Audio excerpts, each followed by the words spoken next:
It's that time again. If you're a real estate agent and you're looking to finally build a business that creates consistent cash flow, but you're concerned about all of the market disruptions, relax. You found your safe haven to learn the secret to success. List, you last. Welcome to this week's podcast.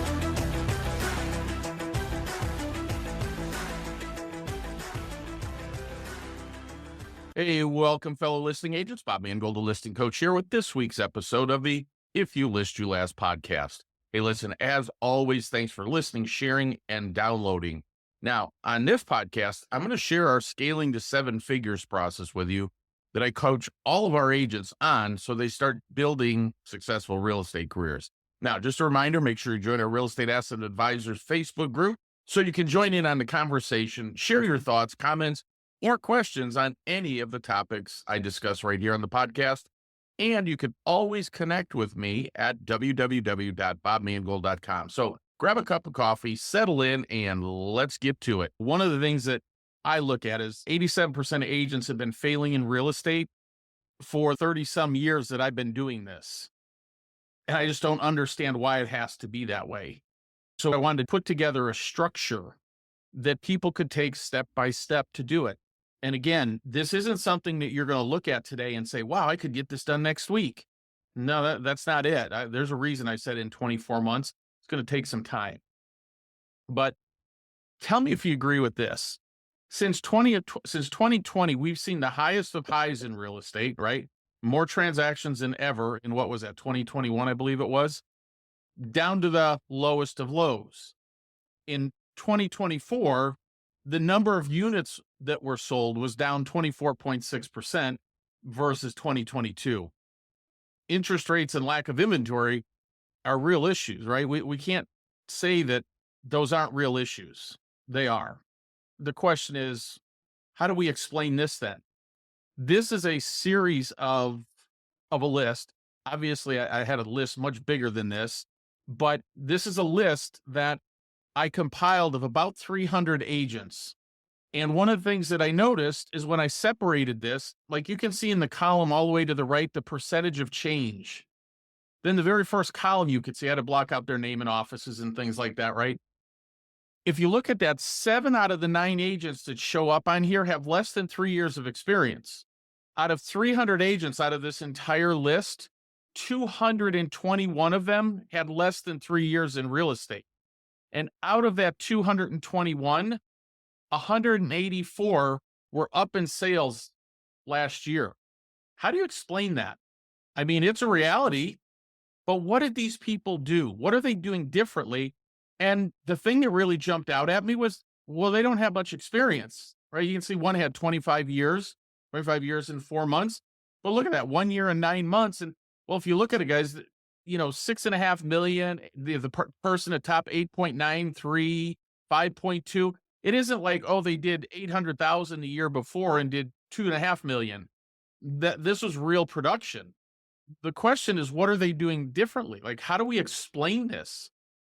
Like, why aren't they experiencing a recession? And what I want to share with you is, I'm sharing all that with you because I want you to understand that you're in control of your business, not the economy, not interest rates. You have 100% control of your business. Your results are 100% controlled by your mindset. Here's what I can tell you, folks. If you want to complain about the recession, you're going to find a recession.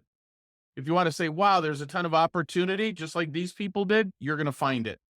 Your mindset is going to determine your actions and results, right? It's going to determine your success. So here's your challenge for today's call. Is this the year that you finally become willing to make changes in order to build your business so that it's life-changing? Let me say that one more time. Is this the year you finally become willing? Because I'm going to share with you what you need to do. The question is, what are you going to do with it? Agents taking action. What do you do with this? The good news is it's 100% up to you. The bad news, it's 100% up to you. My goal today is to help you with that, right? What I'm going to share with you today is probably not a good fit for many of you. So I want to cover this up front, 7 o'clock on the East Coast. I want to cover it up front so that nobody wastes their time. If you're an agent that's looking to build a positive cash flow business that'll survive for decades, you're going to benefit from this class.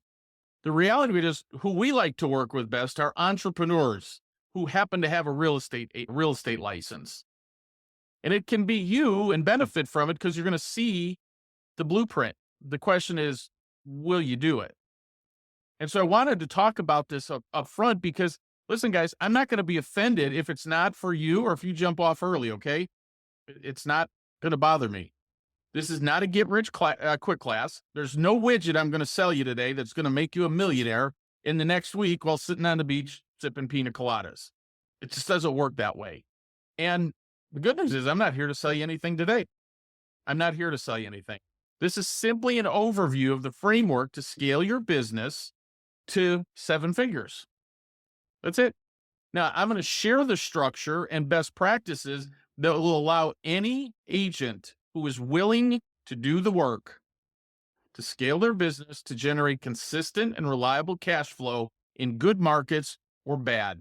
I'm going to detail exactly what you have to do if you want to become the CEO of your own profitable real estate business. Now, if you're looking for glitz and glamour and, man, this isn't it. This is the work that has to be done. This is for the grinders. But what I'm sharing today should have been taught to you before you even got a real estate license, because I believe you should have known what you're getting yourself into, not what you see on TV. Selling real estate is not, unless you're in certain markets like Hollywood, where you get to dress up in tuxes and that and go have great food and do all that stuff. It's not what you see on TV. And what I'm going to share with you today, folks, is not about replacing your old job with a new real estate job. Well, what does that mean? Well, a real estate job to me is you wake up every day and you don't know where your next paycheck's going to come from. You're wondering what you do next, hoping to find your next closing. And then you come up with a million reasons why, oh, I can't talk to that FSBO today, or I can't talk to somebody today. So if you were hoping that I was going to change your life today by snapping my fingers, this isn't the call. There is no easy way to success. That's just the reality, folks. What it does require, though, is a plan, system, structures, work, perseverance, and the attitude of a CEO. What today's about is scaling a real estate business that will thrive for decades. Not this year, not next year, decades. It's about you developing and implementing the systems, the procedures, the skills, marketing, and the blueprint to become the CEO of a multi-million-dollar real estate empire. And the reality is, it'll take you time to implement it. This is not going to happen overnight. So if that's what you were looking for, then you're in the right place. So I wanted to have that discussion up front. I'm not here to sell you anything. I'm not here to convince you of anything. I want to share some concepts and ideas. Real estate is actually a very, very simple business, or easy business, but it's not simple. If we really want a successful business, well, wouldn't it be just as easy as creating a business plan? Like, that'd be it, right? Here's my plan. Unfortunately, it's not really that simple. Any plan without taking action is worthless. Everything I share with you today, if you don't implement it, completely worthless. Just need to know that up front. That's why we named the series of classes Agents Taking Action. Now, my 34 years of experience, I found most agents are making it way harder than it has to be. You're probably doing it too, or you would have built a massive business already, right? So let's fix that today. All right. But first, let me get this out of the way up front. I don't want you going through this whole call focused on what I'm going to try and maybe sell you, or maybe I'm trying to recruit you, or whatever it is. I don't have an ulterior motive here. I want you to know that, so you can just really sit back and relax. I don't want you paying half attention, waiting for the hook where it's going to come in and he's going to do something like that. I'm not selling anything today. I'm not trying to recruit anyone. I'm simply going to share some ideas, observations, and strategies and systems that we've implemented into our business. We have 5 core principles for operating a recession-proof real estate business. I just feel it's about time to have an open, honest discussion about what it takes to be successful in real estate. And in my experience, real estate's a very simple business when you can execute on the 5 core principles. Now, at the end, if you feel this may be the kind of business you've been looking to build, but you may want or even require some help and direction, hey, listen, if you'll find it helpful, I'm going to let you schedule a 30-minute call with me. That's it. That's the agenda, the secret plan. Okay, so sit back, relax, take notes. You can take screenshots. I'm not offended by it in any way. Okay, if you got questions, you can punch them in the chat box. I'm not paying attention to it, and I can look at it at the end. So with that, let's jump in. Ask yourself this. What would a real estate business, like what would your business look like if you had the business set up that you thrived in good markets and bad because you had a proper plan and that you only focused on listings and you had buyers agents paying you referral fees to work with your buyer leads, not you? Okay, you always maintained an inventory of 5 to 7 active listings because, well, you have a competitive advantage over other agents. You had consistent sources of low cost leads coming in every single day. You had consistent, reliable sources of referrals resulting in closed transactions every year. You had a 5,000 plus person database of highly targeted home sellers. You had marketing VAs to manage and nurture your database. You had telephone ISAs to set appointments and do your circle prospecting. You had trained social media and personal branding VA. You had at least 4 sources of revenue coming from your business. You worked 40 hours a week or less and took a minimum of 4 weeks off a year.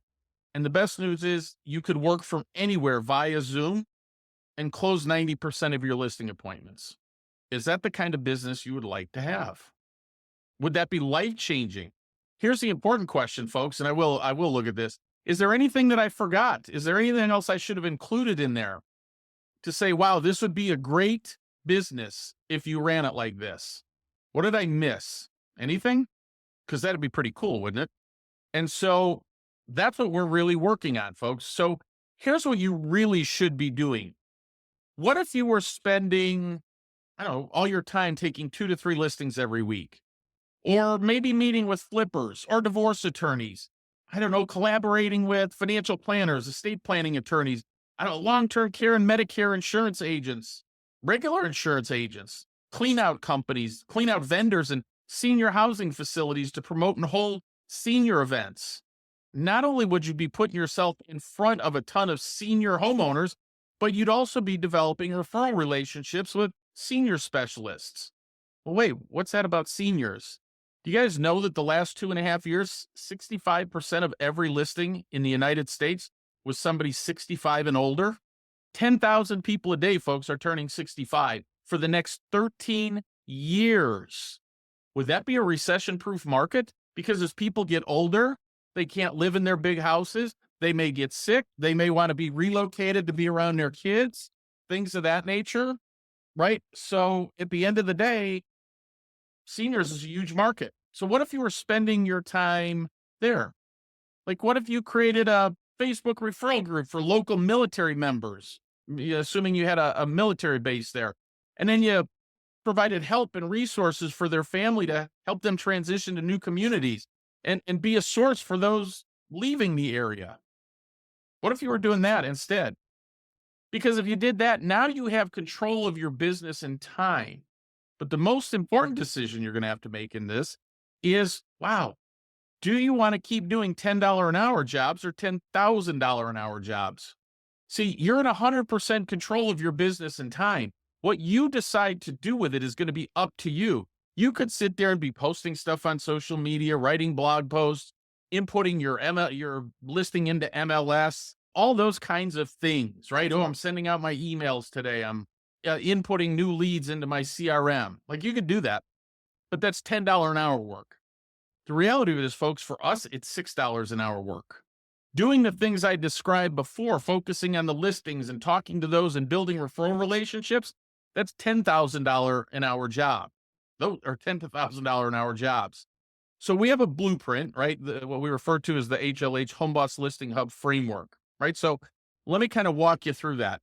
If an agent wants to make 5 figures, they need to have a plan. Now, their plan probably is pretty lame, like, hey, I'm going to wake up and try and figure out who I should talk to. Most have a database because you have a sphere of influence of whatever it might be, 50 to 200 people. You don't know what to do with it, but you have it. And you try and set up some follow-up automation. Most agents have a CRM, but they don't have really any follow-up set up in there. And I debated about talking about having a USP, unique selling proposition. But that's really a 5-figure job because, well, since August of last year, you better be able to tell a buyer whether they want to work with you. Now, we don't focus on buyers, we focus on listings. So if you want to make 5 figures consistently, that's all you got to do. That's it. If you want to make 6 figures, right? I'm going to go through this in a lot more detail, so don't worry about it. So if you want to make 6 figures, you need to have a personal brand. You need to figure out how to convert leads. Then you better have leads to convert, meaning you better generate them. You better have a system and a process for listings and become a master at them. And then you're going to have to decide, do I want to do the $10 an hour jobs or the $10,000 an hour jobs? And if you want to have a 7-figure income, you're going to have other people working with the buyers, working your leads. Then you're going to have to build yourself a local and a national and a global network of referrals. And finally, you need to have multiple revenue streams coming into your business. It's the only way you're going to make it to $1 million, folks. So I'm going to give you a detailed breakdown of each one of those steps. And then what I'm going to do is I'm going to share what we've implemented for our group of agents and give you an idea what it actually could be, what you should be doing. Okay. But let me just do this with you first. By the end of this class, here's what I want you to know: that having a plan and systems that you can execute every single day will allow you to scale a 7-figure business. If you don't have systems and you don't have a plan, you'll never get to 7 figures. The truth is, folks, you'll barely crack 6 figures. Now, here's what I'm hoping you feel at the end. After seeing this, I hope you have supreme confidence in your ability to grow your income through building market share and having listing inventory. It's the only way you're going to scale your business. You can't scale it with buyers. And at the end, here's what I'd like to see you do. If you feel that what I share with you today will help you accomplish building a life-changing business, make a decision to get started sooner rather than later. Now, let me define life-changing business for you. You may have a different variation of that than what I do. Mine might be 2 million a year, 5 million a year. Yours might be a $500,000 a year. Any of those are okay. It's just what business is going to change your life? What's going to give you geographic freedom? What's going to give you financial freedom? You're going to have to decide what life-changing is for you. Fair enough? So I'm going to break this down into more detail now. So you might want to take notes. You can grab screenshots of this, up to you. But I do want to remind you before you do this, anything I share with you is going to be completely useless unless you take action. So the very first thing you have to do is a business plan. You have to have a complete written business plan that outlines exactly how many transactions you need to reach your income goal. It's not that hard, folks. You just need to do that, right? In writing, you have to figure out what list of systems, processes, marketing, skills, and tasks must be completed for your business to operate and reach your goals. You don't just go out there and say, hey, I'm going to start knocking on doors and, well, I don't have a listing presentation. I'll figure that out when I get the listing. You could do that. You'll just get frustrated real quick. Now, I will tell you the way that I business plan, and I have a checklist. So just so you understand everything I'm sharing with you today, we have a checklist in order of what somebody should be doing. So it's a little bit more detailed than like writing a business plan. Like, hey, one of the questions I would have for you is, do you have a plan on what you're going to use AI for to make your business more efficient? So let me give an example. Well, you could use AI to write a series of blog posts for you. Who's going to do that? You or an ISA? Somebody at $6 an hour. You have to think these things through. Do you have a plan for video, for social media? How are you going to reach out and build a referral network? All that stuff has to be considered in the beginning, and it's got to be in writing. And then you need to create a time blocked, even color code this thing weekly schedule so you're working at maximum efficiency. Can't tell you how many times I have people say, oh, I can't attend that class. I can't do this because I've got this. And somebody called me yesterday and did that. It means you have no control over your business. And that's usually because you're working with buyers too, just as an FYI. Okay. So at the end of the day, well, that's where you have to start. This all starts there, but there's more to it than that, right? Then you have to complete a detailed zip code and absorption analysis to determine the neighborhoods with the highest amount of turnover in the last year. Right. So then this is probably 10 or 12 years ago. I had an agent that I was coaching and she said, well, I want to focus on my neighborhood, like $1.5 million price point, whatever. It's like, cool. How many homes sold there last year? She goes, I don't know. I said, well, let's look it up. And she said, oh, well, 3. As well, even if you sold all three of those homes, is that enough income to support your family? She's like, no. So it's not like, oh, we can't include that neighborhood in there, but it's got to have a bigger picture. There's a way to take and calculate that. Then you have to research the top three markets people are moving from into your market. So, for example, if you were in Dallas right now, I can tell you where they're coming from. They're coming from LA and San Francisco. But you need to know that because, well, then you got to create a list, a minimum of 25 agents that you could start to develop a relationship with so that they refer their people moving into your market. In a way, that's lead generation, but it's also business planning. So the very first step is you have to figure all this stuff out. What will your business look like? And until you do that, I tell you, don't do anything else. The next thing, well, everybody talks about database all the time. Oh, I must have a database. And your sphere of influence is fine. We want you to do that. But you got to target at least 5 categories of homeowners. And you got to choose a diversified base of clients that are going to recession proof your business. So let me give you an example. Seniors has nothing to do with market interest rates, value of homes. When they get sick or their kids move out of state or they, can't stay in their home and take care of it anymore. Does it matter what the economy's like or what interest rates are like? Or if people are getting divorced, do you think they care what interest rates are or what the economy's like? Or people going through probate or flippers? But you have to think this stuff through. And then I would tell you, you need at least 5,000 people in there. Now, there's ways that we target them, and we know who in high likelihood in the next 18 to 36 months will be selling their house. Well, what if you had a database of 5,000 people that you knew that was happening? So you got to get them. And then, well, don't we need a plan on, well, how am I going to manage this? Am I going to do it myself? Am I going to hire an ISA? And, well, how am I going to implement those campaigns? And, oh, yeah, what kind of campaigns am I going to implement? Guys, if you think sending out an email once a month with a lemon cookie recipe is enough to do it, it's not. It's a minimum of 3 emails a week, 1 phone call a month, direct mail pieces, and some other things that we do based on how likely they are to sell. So, like, we know divorcing homeowners are going to be selling. We know that almost 7 out of 10 will sell their home in the next 24 months. We've got a marketing strategy for that, for delivering an equity insight report to them and some different things. What are you going to do with that? Well, it's the same idea. So you got to sit down and plan this out. Well, the next thing, unique selling proposition. This is going to be the most critical set of questions I'm going to ask you in the classes. And the answers that you create are going to be the difference between unbridled success in real estate or absolute mediocrity. So let me tell you what they are. In 30 seconds or less, tell me why a seller should hire you and only you, and what sets you apart from every other agent in the market. You got 30 seconds. It's called a unique selling proposition. Why hire you instead of anybody else or any other option that they have? If you don't have one of them, you'll always be mediocre at best. In 30 seconds or less, why should a buyer hire you? And what sets you apart from every other buyer's agent? And then you got to realize, folks, this is the most important task. It's critical to your success. All of your marketing is built around your USP. You reverse engineer everything in your business around that USP. Until you have that, saying, hey, I've been in the business for 15 years and I grew up in the area, I was born and raised in Phoenix. Nobody cares. All the pictures with your family and the people hugging the dogs. Nobody cares. What are you going to do for them? And you have to spend time thinking about this. Next is your automation and follow-up. Well, what's that going to look like? I have a database. I know what to say. Well, now what do I do?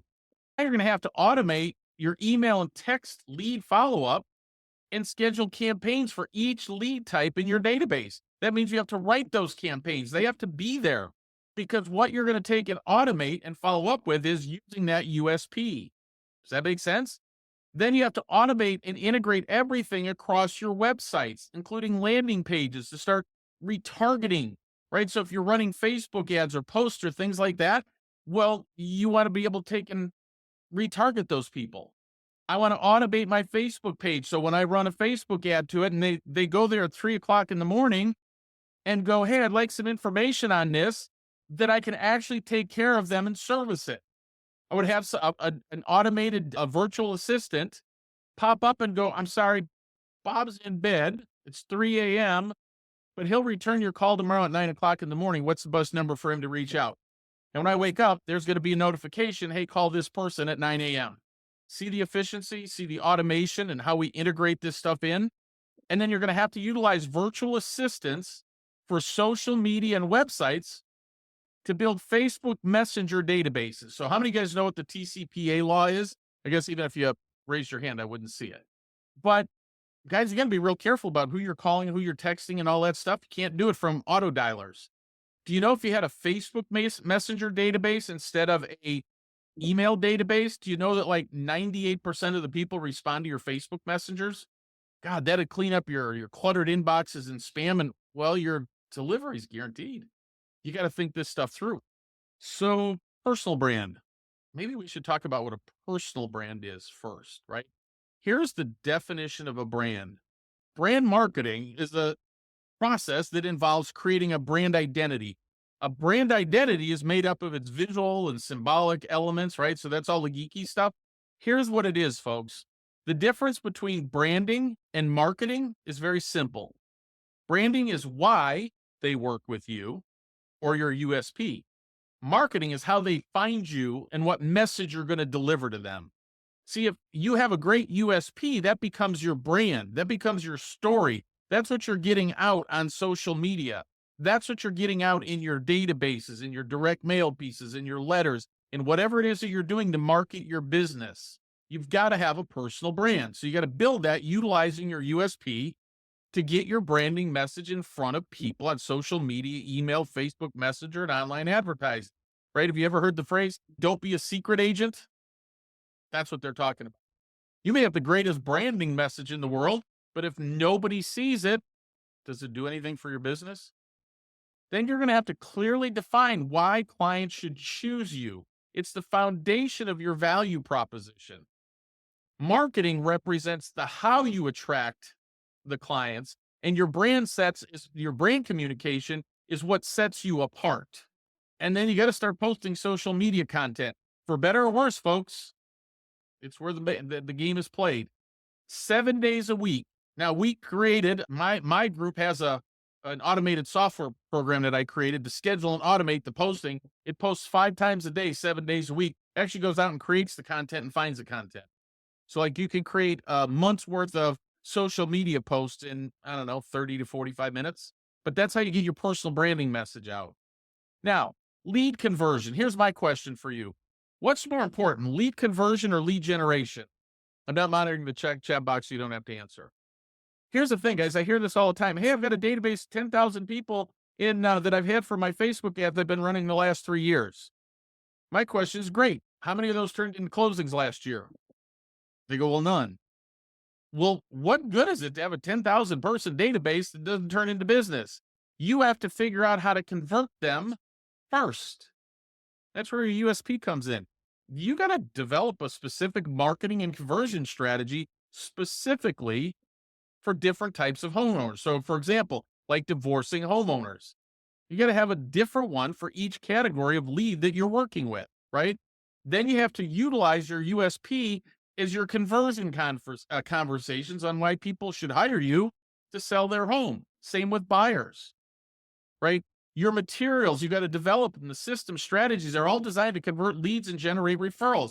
When we do an open house, we get hundreds and hundreds of people do an open house. Our goal is to get 5 transactions from every listing. That doesn't mean our agents can sit at the open house and not know what to say. We have materials, we have systems, we have strategies, we have scripts, we have training, all designed for them to get more transactions from every listing. Lead conversion is actually more important than lead generation. Why start throwing money away if you can't turn it into cash? So now there's lead generation. Well, you need to spend at least 10 hours a week circle prospecting and setting appointments. Now you can decide you could do that, or you could have an ISA do it for $6 an hour. You got to hold at least 2 open houses a month that follows written procedures and a process. And your open houses have to exceed a minimum of 50 people. I only say 50 in case you're in a small town. If you're in markets like us for Southern California, we could have 250, 300, 500. Our actual record open house is 1,224 people in an open house last April. All those people that you could turn into additional business. Doesn't it make sense, folks, if we were going to have that kind of that turnout, that we should actually have a plan, a strategy, and systems to convert that? Because we want to add a minimum of 3 transactions from every listing. 3 buyers, 3 listings, 3 and 2, 2 and 1. I don't care. A minimum of 3. We actually, our goal is 5. Well, if you could pick up 5 additional transactions from every listing that you had, don't need to spend quite as much money on lead generation, do you? But you do have to have a budget. So part of that business planning, at least the way that I lay it out, you have to determine a monthly advertising budget. You have to target a market and determine the ad type. And then you have to break down how much money will you spend in there. Here's a bit of good news or bad news, depending on how you want to take it. Folks, we're in a lead generation business. If you can't generate leads, you won't be in business. Now, you can take and do a couple things. You could go and buy Zillow leads and all these other places that are selling leads that they sell to 25 other people, or you could create your own. I'm not a believer in giving anybody, and all these people collecting 40 and 50% referral fees on Zillow leads. Are you kidding me? Why would I do that when I could generate my own leads? Well, you could, hey, take and do Facebook. If you've got a 5,000 person database of people, you could do a custom audience ad, spend, I don't know, $3-4 a day, and let those people see you about 2 or 3 times a day. And then you could do lead generation ads. And then you could have, well, digital assistants on your Facebook things so that they turn them into appointments and convert them and get them, have them getting you appointments when you could be in bed. We've got to automate this process. And then Google pay-per-click, highest intent and conversion rate in the business. Now, they're usually your most expensive option, but they also deliver the highest ROI. But guys, if you're running a business and you don't allocate any capital towards managing the business, having people do the work, and generating leads and converting it into business, what do you have? You have a job that you don't know where your next deal's coming from. And I know that sounds harsh, but it's the reality. You have to budget money. You have to spend money to make money in the real estate business. I work with some of the largest teams in the business, and there are teams that are spending $100,000, $200,000 a month in lead generation. Now they're closing 2,000 transactions a year, but they invest it and they get it back. Make sense? Now, listings. We focus on listings and listings only. Doesn't mean we don't work with buyers, but we have buyers agents that I'll talk about in a couple of minutes to handle that for you. 100% of your focus and your effort needs to be on listings. Building market shares, how you're going to generate the most amount of income.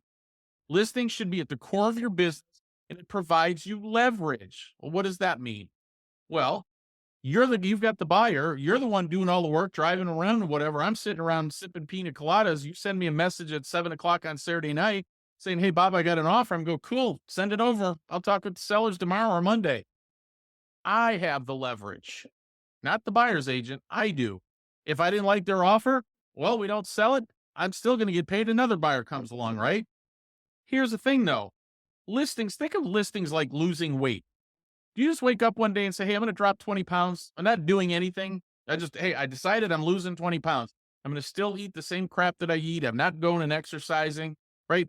No, you have to create a process that's unique to you. And then you got to customize your listing presentation and gear towards the client goals, right? So you ever see all these listing presentations like, "Hey, let me tell you about my company and let me tell you about me. I've been doing this 33 years, 3 kids and all that." Folks, nobody cares. They only care about 3 things. How much money are you going to get me? How fast can we get this done? And what are you going to do to eliminate the headaches for me? That's all they care about. You have to create a listing process around that. We have Home Boss, which is what we created for that. Then honestly, guys, you got to just start contacting FSBOs, expireds, and cancels every week. They're the easiest leads to convert. Robert, are you still on here? Did I unmute? Yeah, I'm here. Okay. I didn't know if I unmuted you or not. So are FSBOs and expireds the easiest, like the lowest hanging fruit? In my opinion, they are. FSBOs have their hands up, and expireds have gone through a grueling 6-month process with no results. So they absolutely are the lowest hanging fruit. So when you have a process though that works really well, then will you take what, maybe 2 listings a week on average, roughly? And Yeah, that's about right. 80% of the time, you're not even in your market, are you? You're traveling the United States and I won't even call it a travel thing. It's a rock star traveling house, right? That's all my listings are done, regardless of where I'm at, all done via Zoom. Right. So when you have processes, folks, when you spend the time to create that process, you can travel around. You have complete geographic freedom, time freedom, financial freedom, and by and large, you do pre-probates. And Robert's also a beast at REO. That's all you do, right? That's it. That's it. It's the process, folks. But it starts with listings. Why listings? Because average buyer costs or takes what, 40 hours a week roughly, or 40 hours to get from beginning to end, and that's being kind. A listing is about 10 hours. I can get paid with the same amount of time. I can get 4 paychecks instead of 1. Listings. I can control market share with listings. I can control where I work. I can control the price point that I want to sell at. So we focus on listings. Next is the admin and operations of your business. All right. Well, I got all these things to do. Here's what I can tell you, folks. Stop doing the $10 an hour tasks and start doing the $10,000 an hour tasks. It's the only way you can make $1,000,000. By the way, I do know how to make $1,000,000 as an everyday producing real estate agent with a transaction coordinator. That was it. And I worked about 30 hours a week. You can't do that if you're doing $10 an hour jobs. So what does that look like? Well, you got to hire a marketing VA, somebody's going to manage the database for you, that are going to input and track new leads, that are going to be constantly or consistently posting on social media. You need to hire a telephone VA to circle prospect for your open houses, to call to to call your database for listing appointments and set up annual reviews. Then you need to hire a transaction coordinator to manage the paperwork and logistical details of transactions. That's not your job. The other thing I can tell you, folks, all this stuff is tax deductible as a standard business expense. Whatever your advertising dollars are, whatever your VAs are, those are tax deductions. Doing these tasks are not the best use of your time. Hey, then when you get really cool, folks, like let me give you an example. These expenses, like I get triple mileage points on Southwest when I pay for my Facebook and my social media ads with my Southwest credit card. So it's a tax deduction. I get points. I haven't paid for an airline ticket in probably 5 or 6 years. That's what being smart in your business is about. Stop doing $10 an hour tasks. I can tell you $10 an hour tasks, people don't figure out how to get bonus points and everything else to do that. Your job is real simple. Take the listings, make sure your ISAs are doing what they're supposed to do, and train your buyer's agents, because that's the next step in the phase. Buyer's agents. You need to delegate your open houses. Robert, when was the last time you actually did an open house? Me personally, Yeah. I would have to go back and find out. I don't know. I don't do them. I have my buyer Right. agents. So guess what, guys? What we do is we have buyer's agents who work them, paying him a 25, 30% referral fee on all the deals that they pick up.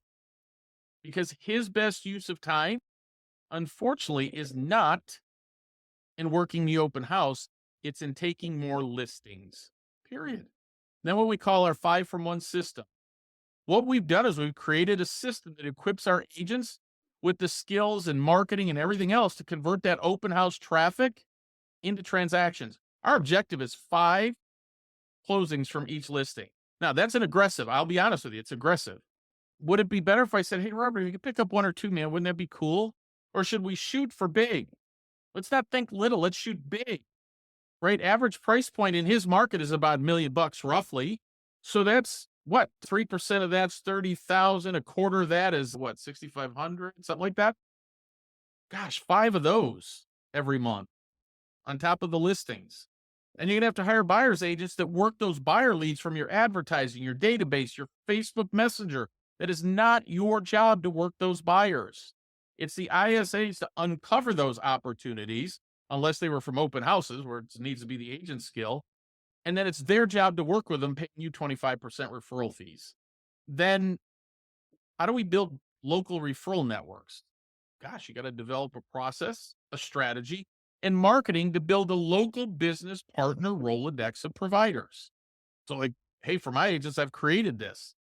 It's a plug and play that, oh yeah, here's the cool part. The ISAs can do it for them. Imagine have 50 to 100 local referrals coming in, or local referral partners. And if they even sent you 1 deal every other year, that's 50. You got to speak with your referral partners, your sphere of influences, and past clients at least once a quarter. This isn't something that you, hey, get a referral partner and you send them an email once a month. No, doesn't work like that.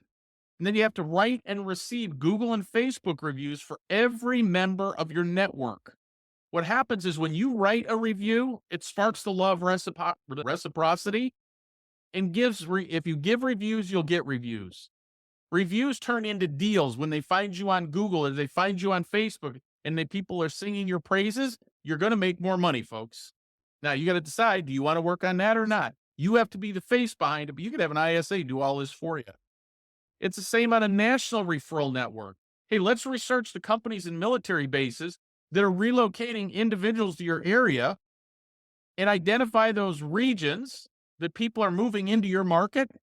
And let's start to build relationships with those people. And then determine how in the heck are you going to do this? Are you going to do it? Hire an ISA? Can you automate it? What's that going to look like? And then the last step in the process is revenue streams. Your goal should be to increase the number of agents paying you referral fees, not just from your open houses, but, well, what if you were referring people to, I don't know, let's say they're moving from California to Texas and Robert and Jerry got a big database of people moving to Texas. Gosh, would you guys be offended by getting 25% referral fees simply for sending your clients that are moving out of state to another agent? What if you started generating affiliate income by recommending trusted products and services like home warranties and insurance and mortgage solutions? What if you generated enough affiliate income to offset your marketing or your ISAs? And then you want to maximize revenue rebates by ensuring your company provides you with some kind of financial incentive based on the volume that you generate each year. And then you have to evaluate if you're receiving ownership rights or equity opportunities because, well, you should be. I'll give you an example. Last year, my real estate group did $2,018,634,000 in production. We did 4,984 transactions, I believe it was. I'm a pretty good sized producer. I got my company to pay me some money. It's another revenue stream. So, what did I miss in there, folks? What else do you think you'd need to do differently? I will pull up the chat box now. What else did I miss? Like, what else could you do, or what else should you do? Tell me what I missed. Anything? Or I gave you such a big list, you're like, oh my God, it'd be even more work. The reality of it is, what are you willing to do to create a business like that would be life changing? Like, folks, think of it this way. If it took you 2 years to implement this, would you consider using this blueprint into your business? You could start at point A and you had to work your way to point Z. That took you 2 years. What if it took you 4 or 5? Would you have a business that generates consistent cash flow no matter what the market's like or whatever interest rates are like? But the question is, what are you willing to do to create that? The blueprint's there, the model's there. The only thing it's missing is somebody to do it. But the real question I think you should be asking yourself, what if you don't make any changes? Wow, that sounds like a lot of work. It is. You don't get to be a millionaire, folks, by not doing a lot of work. Just got news for you. It just doesn't work that way. But the real question then for you is, well, what's going to change? Will 2025 be another year where you just moan and groan and complain about the market and interest rates and I need to make more money or I need a side hustle or blah, blah, blah? What's going to change? What's your production going to be like this year if you just keep doing what you did last year, unless you were happy with it, or the year before? What's going to change for you?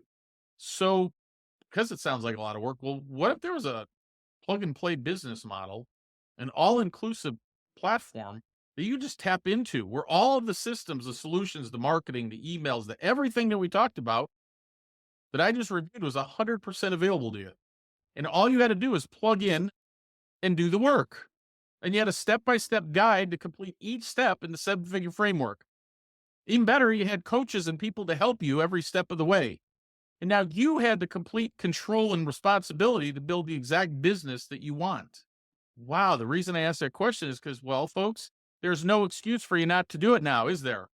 Now, if you want to kind of summarize or go through that, didn't we cover every phase of this now? That's the solution, folks. But if, and only if, you provide the work. None of that works if you won't do the work. Make sense? Now, if you want to find out like where your efforts are at, so I built an assessment. You could scan that QR code, Go to the top of that webpage. It'll give you a free assessment. And it'll take and have you score, I believe it's 50 questions from 1 to 10 for you to monitor your business, or for you to grade your business and figure out where you need to start and what you need to work on. If you want to do that, it's free. And then at the end of that, if you want to schedule a call with me to review what you need to do, you're going to get the ability to do that. If any of this sounds like, you know, you need help, we're always looking to work with entrepreneurs that happen to have a real estate license, agents that are stuck at a certain level of production but want more, agents that have thought about starting a team, or maybe agents that have thought about starting a brokerage, or agents with a minimum production of 10 transactions in the last year. Guys, if that's you, if you'll find it helpful, I'm going to give you a no obligation way to learn more before you even respond. I don't need to, see your email or anything to do that. And we want to tap you into these other things. So what's next? You scan that QR code and schedule a call with me. Get with the person that invited you. I think everybody on here I invited today, so it's not a big deal, I think. But schedule a call. It's free. I'm not going to sell you anything. I just want to find out, would it make any sense for us to consider possibly working together? That's it. Now, the next class that we're going to do is the tactical guide for building the perfect recession proof real estate business. So today I gave you how to scale it. The next class, next Thursday, is how to get the perfect recession proof real estate business. Because, well, real estate goes up and down like that, doesn't it? What if it doesn't have to be that way? And then if you want a little bit more information on like some of the things that are there, visit our website, homebosslistinghub.com. So with that, questions or comments? We've now been 52 minutes. I know it might seem overwhelming. It does require work, but that's the blueprint, folks. How do I know? Because, I've actually made $2 million a year selling real estate as an everyday agent with a team, my production only. And we have other people on this call that have done the same or get close to it. But it's not about working a million hours to do it. It's about being efficient. So with that, folks, I've given you everything that you need to know. I'll go back. Schedule a call, scan the QR code. With that, folks, I hope that helps. I hope I gave you a lot to think about. And again, we do this every Thursday at 7 p.m. So with that, folks, thanks for being here. Have an amazing night, and we'll talk to you soon.